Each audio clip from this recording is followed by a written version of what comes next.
Меня зовут Мира. Вот это второй клуб, с которым я воочию познакомилась. Мне очень нравится. Здесь очень много воздуха, очень много света. Я, конечно же, попала в вашу систему клубов по акции. Увидела рекламу, написала, пригласили на пробный урок, я записалась, я пришла.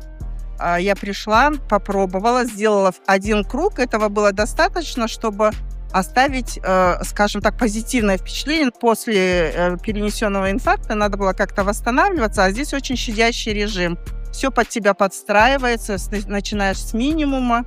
С тобой все время тренер показывает, как на каждом тренажере заниматься, как правильно это все делать. Потому что есть тренажеры, на которых есть два режима занятия.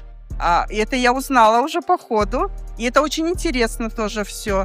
Есть в то же время нагрузка и нет перегрузки. Вот это все очень импонирует и привлекает. Каждый раз, когда мне супруг говорит, пойдешь, я говорю, ну, конечно же, пойду. Ты сегодня идешь? Я говорю, конечно же, я иду. Потому что мне нравится ходить. И когда я услышала от нашего тренера Айгерим, что скоро открывается клуб с новыми тренажерами, я сразу заинтересовалась. И поскольку у меня абонемент, позволяющий посещать второй клуб, я не торопилась открыть его где-то, посещение это. Я ждала этого клуба. Я дождалась, я пришла, посмотрела, хочу прийти попробовать.